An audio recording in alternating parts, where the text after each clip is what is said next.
tu achètes quelque chose qui te fait plaisir, dont tu avais envie depuis longtemps ou depuis 5 minutes. Et tu te sens bien pendant 2 jours. Puis le vide revient.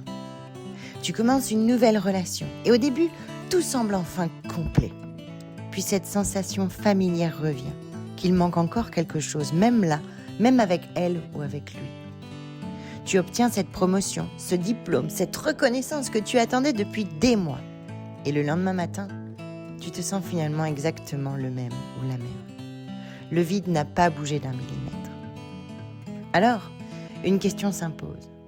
Pourquoi rien de ce que nous obtenons ne nous satisfait durablement ? Nous passons notre vie à chercher quelque chose à l'extérieur pour combler un manque que nous n'arrivons jamais vraiment à nommer. Et personne ne nous a jamais dit que ce que nous cherchons dehors, nous pourrions peut-être le trouver autrement. Je m'appelle Anaëlle Robert. Je suis enseignante de yoga Kundalini. J'explore la vie intérieure à travers le corps, l'introspection et la philosophie. Ce podcast est basé sur un jeu de 40 cartes que j'ai créé, chacune ouvrant une porte sur un aspect de notre existence. Ici, je ne cherche pas à te dire quoi penser, je cherche à t'aider à mieux t'écouter. Pourquoi rien de ce que nous obtenons ne nous satisfait durablement ? Pour commencer à répondre à cette question, il faut déjà distinguer 3 termes que nous confondons très souvent et que nous opposons même. La science, la croyance et la spiritualité. La science, c'est une méthode. Raisonnement, observation, mesure. Elle rejette tout ce qui n'est pas vérifiable. Et elle répond à un besoin très précis. Comprendre comment le monde fonctionne. La croyance, c'est autre chose. C'est une adhésion à un dogme, quelque chose qu'on accepte sans le vérifier, souvent parce qu'on nous l'a transmis, une religion, une tradition, une autorité. Et puis, il y a la spiritualité. Et c'est là que tout se complique, parce qu'elle ressemble à la croyance sans en être une. La spiritualité, ce n'est pas du tout un dogme, et personne n'oblige à croire en rien, pas même aux esprits, à la réincarnation, à l'astrologie, rien. À la base, c'est une expérience intérieure, individuelle, que les mots ne peuvent pas vraiment décrire. Ils ne font qu'en effleurer le contour. Et la spiritualité, ce n'est pas non plus une science, parce qu'elle ne cherche pas à prouver. Non pas parce qu'elle s'oppose à la raison, mais parce qu'elle ne répond pas à la même question. La science demande comment cela fonctionne. La spiritualité demande comment est-ce que je fais l'expérience consciente d'être vivant. La science cherche à comprendre le monde de façon universelle. La spiritualité cherche à vivre une expérience intérieure toujours singulière. Ainsi, nous ne devons pas forcément opposer une vision qui sépare tout, toi, moi, les choses, les idées, et une vision qui au contraire relie tout. On entend parler de spiritualité dans le bouddhisme, le taoïsme, le yoga, le chamanisme, mais ce sont bien plus des expériences à vivre que des vérités à croire. Ce sont en fait des portes dont le seul vrai but est de sentir notre conscience s'élargir, de ressentir pleinement le vivant et d'en percevoir la beauté sans mots. Cette expérience a même le pouvoir de transformer profondément notre façon de voir le monde et de nous voir nous-mêmes.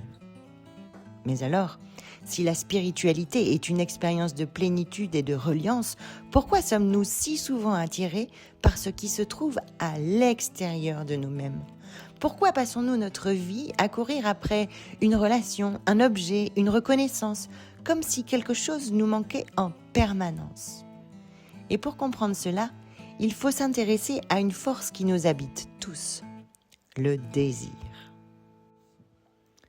Le désir, on en parle souvent comme un problème à gérer, quelque chose qu'il faudrait calmer, maîtriser, satisfaire au plus vite pour retrouver la paix. On le confond surtout avec l'envie. Pourtant, si tu observes bien ta vie, tu remarqueras quelque chose d'étrange. Chaque fois que tu obtiens ce que tu voulais, le désir disparaît, puis revient sous une autre forme. Un nouvel objet, une nouvelle relation, une nouvelle réussite, comme si ce que tu cherchais n'était pas vraiment ce que tu croyais chercher. Et si le désir ne cherchait pas l'objet, s'il cherchait plutôt l'état intérieur que cet objet te promet. Lorsque tu tombes amoureux ou amoureuse, ce n'est pas seulement une personne que tu cherches, c'est la sensation d'être vivante ou vivant, relié, entière ou entier. Lorsque tu désires réussir, ce n'est pas seulement un diplôme ou une promotion ou plus d'argent, c'est un sentiment de valeur, de complétude ou de reconnaissance que tu imagines derrière. Le désir ne poursuit pas les choses, il poursuit l'expérience intérieure qu'il projette sur elles. Alors, il n'est pas l'ennemi, il est un signal de manque de vie intérieure. Et faire une expérience spirituelle, c'est vivre pendant quelques instants l'expérience d'être. Juste être, sans la définition de nous-mêmes que nous traînons partout. Père, mère, professionnel, fils d'eux, fille d'eux. Tu sens deux choses contraires exister en même temps dans l'expérience spirituelle. Le mouvement et la stabilité. Le fini et l'infini. Le temps qui s'écoule et le temps qui semble suspendu. Ce n'est pas une contradiction logique, c'est une sensation. Une prise de hauteur où le relatif et l'absolu se touchent juste un instant. Et dans ce moment-là, tu te sens rempli, entier, entière. Tu ressens ce que c'est d'être, simplement, sans tous les mots et les qualificatifs qui te séparent du reste. Juste être. Et c'est là que je veux te dire quelque chose d'important. Ce désir de plénitude que tu ressens, tu ne l'inventes pas. Il est réel et il est même l'une des forces les plus puissantes en toi. Mais tu le diriges vers l'extérieur. Tu attends que quelque chose vienne combler enfin ce manque, ce besoin d'absolu qu'on a tous, qu'on le nomme ou pas. Sauf que ce que ton désir cherche réellement, ce n'est pas un objet ou une personne, c'est une sensation d'être complet ou complète. Et cette sensation-là, la spiritualité te propose de la retrouver à l'intérieur, exactement là où ton désir pointait depuis le début sans que tu le saches. Le désir ne cherche peut-être pas ce qu'il montre, il cherche ce qu'il promet. Il y a peut-être aussi un autre mot pour ce qui naît en nous après cette expérience. La foi. Attention, je ne parle pas de celle qui naît d'une adhésion à une religion ou un dogme ou une certitude. Je parle d'une foi comme d'une confiance. Car la vraie foi, c'est celle qui naît de l'expérience spirituelle. C'est une adhésion à la vie. Pas un texte, pas une institution, pas à une autorité. À la vie elle-même, dans ce qu'elle a d'insaisissable et de plus grand que nous. Et même si nous continuons à avoir des peurs, des doutes, grâce à l'expérience spirituelle, nous cessons peu à peu de croire que notre bonheur dépend uniquement de ce qui nous arrive. Et c'est même là que commence la transformation, celle qui consiste à réconcilier ce que nous vivons à l'intérieur avec la manière dont nous habitons le monde. Quand l'extérieur et l'intérieur cessent de tirer dans des directions opposées et commencent à avancer ensemble, il ne s'agit plus seulement de chercher à aller mieux, il s'agit de devenir plus cohérent avec ce que l'on est profondément. Cela dit, cette expérience spirituelle, aussi profonde et intense soit-elle, ne suffit pas à tout régler d'un coup. Nous continuons, malgré nos pratiques, à être traversés par nos peurs, nos conditionnements, nos automatismes, nos blessures, nos habitudes. En fait, elle n'efface pas tout d'un coup dans nos vies, elle permet de les reconnaître, de les comprendre et de les travailler. Aussi, cette expérience ne s'acquiert pas en une fois pour toutes. Elle s'oublie, puis se retrouve. La conscience a tendance à se refermer si nous n'entretenons pas son ouverture. Nos automatismes reprennent vite leur place. C'est pourquoi l'expérience spirituelle ne se possède pas, elle se cultive. C'est avec sa pratique que nous allons vers une vie plus alignée à ce que nous sommes. C'est d'ailleurs tout le sens d'une pratique régulière, créer des conditions pour revenir encore et encore à cet espace de présence jusqu'à ce qu'il imprègne notre quotidien. Maintenant que nous avons travaillé autour de la carte du jeu qui s'appelle Ma spiritualité et qui explique tout ça, il est temps de passer aux questions d'introspection. Je vais te les poser, laisse venir les réponses sans les contrôler. Ta petite voix, c'est la première chose qui vient dans ta tête qui est la bonne réponse. Tu es prêt ou prête ? On y va.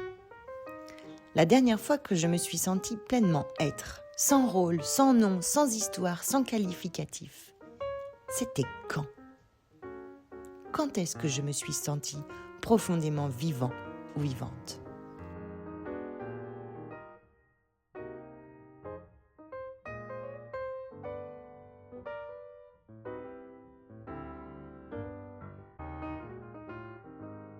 Ce que je cherche à l'extérieur, si je devais le sentir dans mon corps, où est-ce que ça se manifesterait ?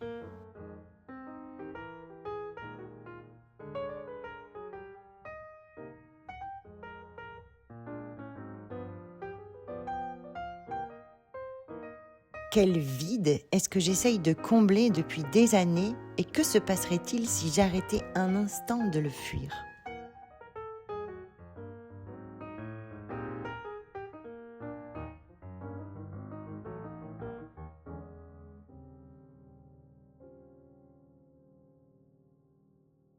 Tu n'as pas besoin de croire en quelque chose pour être spirituel.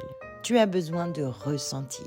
Et ce désir que tu sens depuis toujours, celui qui te pousse à chercher encore et encore quelque chose qui comblerait enfin ce vide, il n'a jamais été ton ennemi.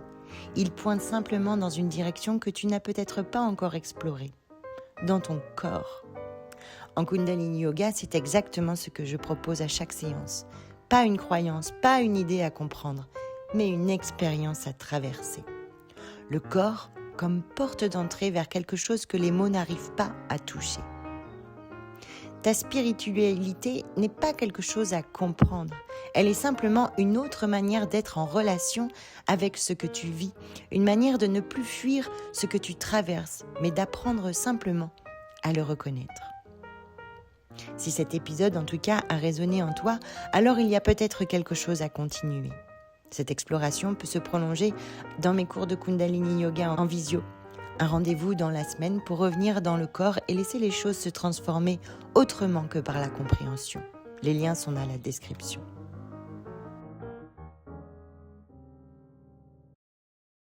Si cet épisode t'a touché, abonne-toi, parle-en autour de toi. Des exercices et des pistes de réflexion t'attendent sur mes réseaux, Anaëlle-alignement au pluriel. Je te retrouve dans 15 jours pour l'épisode suivant. Et d'ici là, soyez doux avec vous-même.